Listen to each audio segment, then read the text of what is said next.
Hundreds of people have been arrested by authorities as protests against Russia's new, partial mobilization, continue across the country, an independent rights grouping has said. OVD Info said 724 people were detained across 32 different cities on Saturday. Widespread demonstrations have broken out since President Vladimir Putin announced plans to draft 300,000 men to fight in Ukraine. Unsanctioned rallies are banned below Russian law. But Mr. Putin's move to draft civilians into the military has sparked large-scale protests in urban areas, with more than 1,000 people being detained at demonstrations earlier this week. In Moscow, news agency AFP reported witnessing one demonstrator shouting, "We're not cannon fodder," as she was arrested by officers. And in St. Petersburg, Russia's second city, one man told reporters, "I do not wish to go to war for Putin." 70-year-old Natalia Dubova told AFP that she opposed the war and confessed she was afraid for youthful people being ordered to the front. Some of those arrested on Saturday reported being given their draft papers after being detained. The Kremlin defended the practice earlier this week, saying, "It is not against the law." Moscow has also approved harsh new punishments for those accused of dereliction of duty once drafted. Mr. Putin signed fresh decrees on Saturday imposing punishments of up to 10 years imprisonment for any soldier caught surrendering, attempting to desert the military or refusing to fight. The president also signed orders granting Russian citizenship to any foreign national who signs up to serve a year in the country's military. The decree, which some observers have suggested displays how severe Moscow's shortage of troops has become, bypasses the normal requirement of 5 years of residency in the country. Else, other youthful Russians continue to flee mobilization by seeking to leave the country. On the border with Georgia, queues of Russian cars stretch back more than 30 kilometers, 18 miles, and the Interior Ministry has urged people not to travel. Local Russian executives have admitted that there's been a significant inflow of cars trying to cross, with nearly 2,500 vehicles waiting at one checkpoint. The admission is a modify of Tone Russia, with the Kremlin describing reports of Russians fleeing conscription as fake on Thursday. One man the BBC spoke to in Vladikavkaz in Ossetia, on the Russian side of the border, said he could look car registration numbers all over Russia. "Our people do not have the exact information about the situation in Ukraine," he said. "Also, what I can declare about people that I have been speaking with, it's simple. People do not wish to go to war." Meanwhile, Finland has also seen a sharp expand in the no of Russians seeking to enter the country. Matti Pitkaniemi, a spokesperson for the country's border guard, said the no of Russians arriving had more than doubled since latest week. On Friday, the government announced plans to stop Russian tourists entering the country. The aspiration and purpose is to significantly reduce the no of people coming to Finland. Russia, President Sauli Niinisto told the state broadcaster. Several other neighboring states have already ruled out offering asylum to Russians seeking to avert the draft. Many Russians who presently flee Russia because of mobilization were fine with killing Ukrainians, Latvia's Foreign Minister Edgars Rinkevics said. They didn't protest then. It's not right to consider them as conscientious objectors. On Friday, the Kremlin revealed a host of occupations it said will be exempt conscription aimed at boosting its war effort in Ukraine. IT workers, bankers and journalists working for state media will escape the partial mobilization, announced by President Putin on Wednesday. But some have cast doubt on the truth of the Kremlin's claims, and reports have been emerging of Russian men who don't meet the criteria being called up by local recruiting officers. Margarita Simonyan, the editor of the state-run media outlet RT, posted to Twitter a list of elderly and disabled citizens ordered to report for duty. Power lines have been downed and hose washed into the sea after Storm Fiona battered Canada's coastline. One woman is lost after being washed out to sea in Newfoundland. Fiona was downgraded a hurricane to a tropical storm on Friday. Such weather events are scarce in Canada, and police said the storm was nothing we have ever seen. The military has been deployed to Nova Scotia to assistance with the cleanup operation.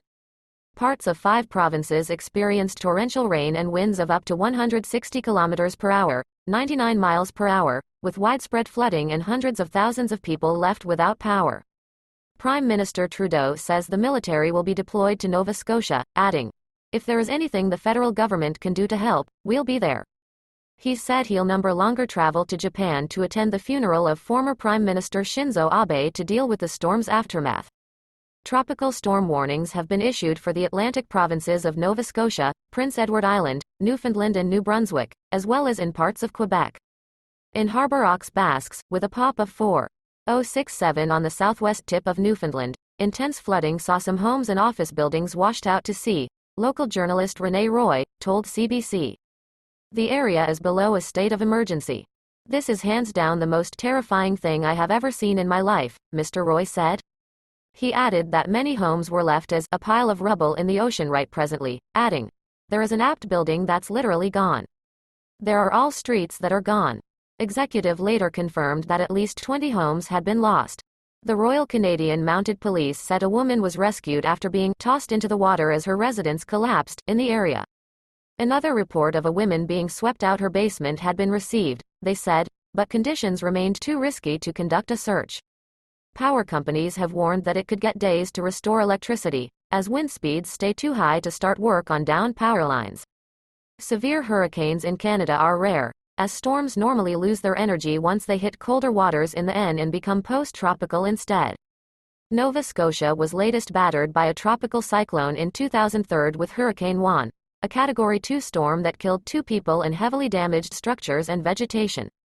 Fiona had already wreaked havoc on PR in the Dominican Republic earlier this week, with many still left without power or running water.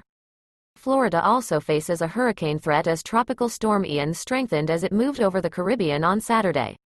It could approach Florida early following week as a major hurricane.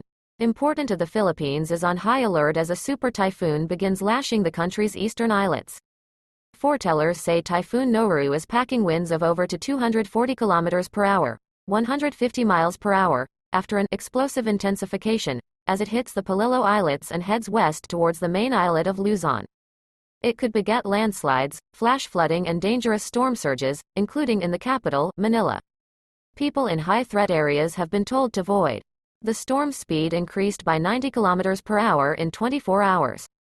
Weather forecaster Rob Guile told news agency AFP that its increased speed was unknown. The Philippine Rainfall Service has issued a wind signal 5 for Luzon, the loftiest warning position which marks Noru as a super typhoon. Public Police Chief General Rodolfo Azurin prompted people to misbehave with evacuation orders. In Quezon Province, east of Manila, fishers have been averted from heading to ocean, and there were reports of some areas being without power. Breakouts and ferry services have been cancelled. Thousands of levees are covering swash situations, islands and mountains for landslides which could hinder deliverance sweats, said Dick Gordon, president of the Philippine Red Cross. Information will be pivotal in getting help to where it's demanded, he said. The Philippines, an archipelago of further than 000 islets in the Pacific Ocean, is largely vulnerable to storms. An estimated 400 people failed when Typhoon Rai hit the country in December 2021, with deliverance brigades describing scenes of complete Holocaust. Russian soldiers who surrender to Ukraine will be treated in a civilized manner, Ukrainian President Volodymyr Zelensky has said. In his nightly address, Mr. Zelensky appealed to Russians to running far or surrender once at the front. It comes after Vladimir Putin signed a law doubling the punishment for Russian soldiers who desert or disobey orders. Fresh protests have also broken out over Russia's partial mobilization of 300,000 additional troops. Russian human rights organization OVD Info reported that 700 people were arrested on Saturday, while more than 1,000 were detained earlier in the week. Unsanctioned rallies are banned below Russian law. Speaking in Russian, his first language, Mr. Zelensky urged Russians to surrender to Ukraine rather than risk being tried as a war criminal after the conflict. Ukraine will treat deserters in line with international conventions and won't return anyone to Russia if they're afraid of repercussions, he said. It's better to surrender to Ukrainian captivity than to be killed by the strikes of our weapons, he added. President Putin signed a law on Saturday which means Russians who desert, ref to fight, disobey orders or surrender presently face 10 years in prison. The Russian president's moves are widely seen as an attempt to regain the initiative after his forces suffered setbacks on the battlefield. Self-styled referendums on joining Russia are continuing in 4 regions of Ukraine: Luhansk, Donetsk, Kherson and Zaporizhia. Ukraine and the W have condemned the votes as undemocratic, and there have been numerous reports of locals being intimidated into voting by armed Russian soldiers.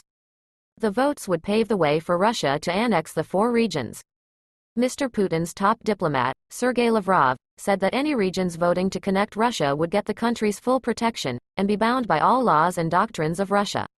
While annexation wouldn't be recognized internationally, it could lead to Russia claiming that its territory is below attack Western weapons supplied to Ukraine, escalating the war further. The partial mobilization sparked a rush to the border, with some Russians attempting to evade a call-up. Estonia, Latvia and Lithuania have closed their borders to most Russians, saying they're not prepared to automatically grant asylum to those fleeing the draft. Estonian Interior Minister Lauri Läänemies was quoted by the Baltic News Service as saying that the invasion of Ukraine was the collective responsibility of Russian citizens, and that refusing entry to Russians would hopefully expand discontent in Russia. Double Olympic winner Eliud Kipchoge has broken his own men's marathon world record at Sunday's race in Berlin.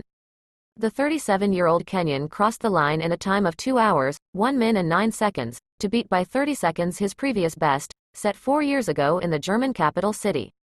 He'd previously taken 1 minute 20 seconds off compatriot Denis Kimetto's 2014 record of 2:02.57 in Berlin. Kipchoge had played down his chances of a world record in the construct up. "I'm pleased with my preparation and I think I was so quick Becca of the teamwork. Everything is down to teamwork," he said. "What motivates is my family and I wish to inspire youthful people. Sport unites people and that's what motivates me." On an overcast day in Berlin, Kipchoge, who's presently won 15 of his 17 career marathons, ran the first half of the 26.2-mile race in 59 minutes, 51 seconds, prompting thoughts that he may become the first runner to crack the 2-hour label in an official race he has, running a marathon in below 2 hours, in Vienna in 2019. However, that wasn't recognized as the official world record Becca. It wasn't an open contest and he'd a team of rotating pacemakers.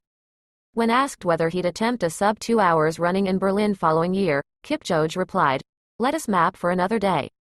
I'll celebrate this record and have to realize what happens. Just roll and look what happens." And Amlak Bellehu was the only runner able to hold up with Kipchoge, who set a blistering pace the start, but the Ethiopian ped back around 17 miles into the race. It's a fourth triumph in Berlin for Kipchoge, matching Ethiopia Grand Haile Gebrselasie's record. Fellow Kenyan Tag Korir was second, 4 minutes and 49 seconds behind Kipchoge, with Ethiopian Tadu Abate third. In the women's race, Ethiopia's Tigist Assefa ran the third fastest time in history to set a course record of 2:15.37. For more emergency news, subscribe.